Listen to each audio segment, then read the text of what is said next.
Fala, meus amigos, vamos para mais uma edição especial aqui da nossa Forja Diária, dessa vez em vídeo. E hoje eu quero conversar com você sobre o segredo para efetivamente ter foco, fazer muito sem se cansar na mesma proporção, digamos assim, e fazer com que todo mundo se surpreenda com a quantidade de coisas que você é capaz de fazer. Veja só, a maior parte das pessoas acha que elas vão conseguir grandes resultados, por exemplo, nos estudos, através da pressa e da pressão. Ou seja, é você começar a estudar meia-noite e só parar 9 horas da manhã no dia seguinte. É você deixar de fazer tudo, largar tua namorada, largar teu namorado, se trancar dentro do quarto, parar de ir pra academia, parar de ir à missa, deixar tudo de lado e focar só naquilo. Longe de mim dizer para você que você não precisa de muitas horas investidas na sua preparação. Longe de mim, igualmente, né, querer dizer para você que a coisa vai ser fácil e que você não vai ter que abrir mão de muitas coisas prazerosas no meio do caminho, tá? Longe de mim. Mas a verdade é a seguinte: grande parte da quantidade de horas que você investe nos seus estudos é ruído. E por que é ruído? Porque a sua mente não está no lugar certo. Eu vejo toda essa questão da preparação mental para os concursos de uma forma bastante direta. Ou você treina a sua mente para a concentração e o foco, ou não vai funcionar. Tem um autor que me influenciou muito nessa visão consolidada que eu tenho hoje, que eu li lá pelos idos de 2017, 2018, que foi Cal Newport. Continuei acompanhando, continuo até hoje acompanhando o trabalho dele. E nessa época eu li o livro Trabalho Focado dele, né? Como foi traduzido. Em inglês o nome é mais bonito. Deep Work, trabalho profundo, né? Não é meramente focado, é um trabalho profundo, ou seja, um trabalho que brota das profundezas da tua alma. E ele fala algo fundamental, né? Ele analisa grandes cases de pessoas que realizaram coisas efetivamente grandiosas, né? Ele pega desde um Bill Gates inventando o primeiro sistema operacional do mundo, a Jung escrevendo sua tese para refutar alguns dos princípios, né, sobre o inconsciente que Freud sustentava. E ele mostra como esses sujeitos eles escolhiam de forma muito estratégica momentos de trabalho extremamente intenso. Ou seja, eram blocos de foco. Não é ficar indefinidamente o dia inteiro fazendo as coisas, né, atirando para tudo quanto é lado, fazendo, fazer mais, mais, mais. A questão não é muitas vezes fazer mais, mas ter uma intensidade de foco que permita você ter mais clareza, mais resultado e até mais velocidade naquilo que você está fazendo, porque você fechou o foco naquilo ali. Então você não vai ficar pensando em outras coisas ao mesmo tempo. Veja, algumas coisas muito simples. Eu falo ad nauseam sobre largar as redes sociais. Mas não falo isso só da boca pra fora. Se você entrar no meu Instagram, você vai ver que tem séculos desde a última postagem lá. Eu não posto stories todos os dias. Na verdade, eu não lembro nem mais a senha da minha conta do Instagram, pra ser sincero. O meu telefone não recebe notificações, né? Eu tenho um WhatsApp extremamente movimentado e tento responder às pessoas o mais rápido possível. Quem é meu aluno sabe. Mas eu não tenho notificação. Eu tenho momentos nos quais eu entro e respondo todo mundo em massa. E depois saio. E continuo no meu trabalho focado aqui. Eu não tenho Instagram. Eu não vejo televisão. Mateus, mas por que não fazer tudo isso? Não é uma questão meramente moral, tá? Não é um julgamento moral acerca da Rede Globo ou sobre o Instagram. Embora haja uma dimensão de moralidade que você deveria levar em conta também, mas não é esse o ponto principal. O ponto principal é que essas coisas elas treinam você para a falta de foco. Elas treinam você para desconcentração. Então, ao treinarem o seu cérebro para uma posição passiva, de mera recepção dos estímulos no ponto de vista negativo aqui, né? Uma recepção excessiva, elas impedem você de ter aquela calma, aquela clareza de silenciosamente aqui dentro da mente conseguir fazer o que está bem na sua frente. Quanto do seu tempo não é jogado fora ao começar a ler uma apostila para o seu concurso só com ruído mental?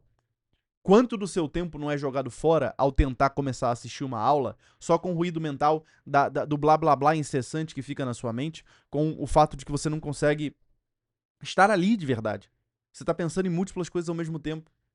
E isso é afetado, prejudicado, piorado por notificações incessantes no seu celular. É a Riachuelo, é a Shopee, é o Mercado Livre, sei lá mais quem mandando notificação o tempo inteiro. Por dopamina excessiva gerada pelas redes sociais, pior, do ponto de vista psicológico, a comparação a qual você se expõe. Porque aí você tá lá num cursinho e o curso fica postando o cronômetro dos alunos e eles dizem que estão estudando 12, 15, 16 horas por dia. E aí você fala, pô, os caras estão estudando 16 horas por dia lá, como é que eu vou fazer? Quando eu passei em primeiro lugar no CFO CBMERG, foi muito engraçado. Eu passei 2 meses indo num curso de um amigo meu, que era só aos sábados as aulas. E aí depois eu tive que fazer uma cirurgia e não pude mais ir, né? E não continuei. Mas lá nesse curso tinha um cara, que é o famoso, né? Aquele cara apariço de cursinho, que aí, "Não, eu vou passar em primeiro lugar esse ano, eu tô estudando em torno de 15 horas por dia." O cara falava isso pra quem quisesse ouvir. Ele, antes de começar a aula, ele falava gritando que ele estudava 15 horas por dia, que ele virava a noite estudando, que não sei o que, não sei o que lá, que ele já tava há 3 anos estudando pro CFO, que aquele ano era dele. Enfim, quem passou em primeiro lugar fui eu. E eu não estudava nem 15, nem 10, nem 8. Estudava uma média de umas 6 horas por dia. E isso que tinha dias que eu dava umas extrapoladas, dava umas 10 horas. E tinha dias não, que eu estudava umas 2 horas e tá muito bom. Tinha dias, inclusive, de eu só fazer prova antiga da UERJ e não fazer mais nada. E eu nunca fiquei contabilizando horas, porque eu já tinha aprendido isso com o Cal Newport, sobre trabalho focado. Que a mera, e faz todo sentido se você parar pra pensar, a mera contagem das horas, ela não significa nada, é uma métrica externa. É como se você estivesse contando, vou dar um exemplo aqui bastante fácil de entender. Imagine que você estivesse contando quantas horas você fica na academia. A qualidade do exercício é o que importa, não é quantas horas você fica dentro da academia.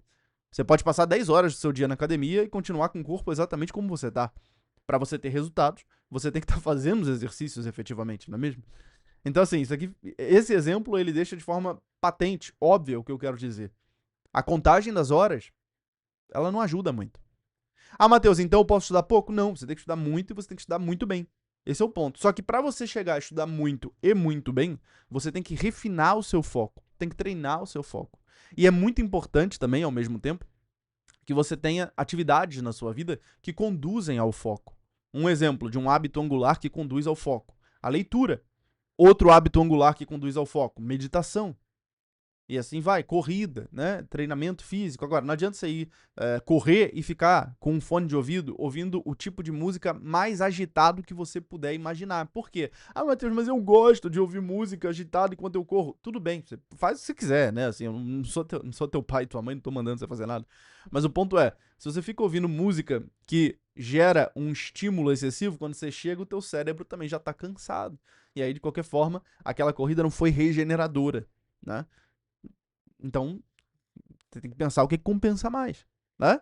Inclusive, convido você, se você quer iniciar no hábito da leitura e não tem ainda, olha aqui, ó, meu livro, A Arte da Aprovação. Se você ainda não leu A Arte da Aprovação, aqui embaixo na descrição, no site profmateusteixeira.org, você encontra o link para comprar o livro, seja físico, seja digital, para você começar a ler o mais rápido possível.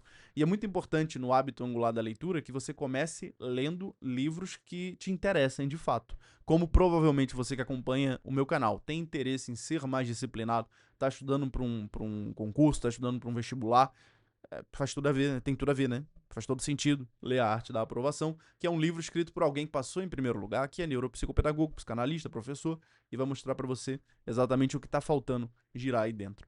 Tá bom? Então, o ponto principal aqui é isso. Treine a sua mente para a concentração e o foco e entenda que o mais importante é essa base. O mais importante é estar concentrado e bem focado. De pouco adianta que você estude todas as horas do dia com um cérebro destreinado.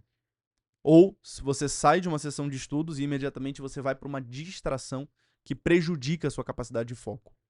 Isso conversa diretamente com o que viemos falando ao longo dessa temporada aqui da Forja Diária, ao falarmos sobre a questão de ver aquilo efetivamente que você quer, manter a visão correta na sua cabeça. Você é incapaz de acreditar assim, indelevelmente, sem duvidar um momento sequer da sua aprovação, se você está o tempo todo se comparando com os outros no Instagram, se você está o tempo todo recebendo ruído na internet, se você está o tempo todo, né, sendo distraído, ou seja, você não tem aquela unicidade de propósito, você não tem aquela firmeza interior que sustenta um propósito de longo prazo. Então vamos começar a mudar isso o mais rápido possível. Talvez seja só essa viradinha de chave que esteja faltando para você efetivamente dar aqueles passos que faltam para chegar na sua aprovação.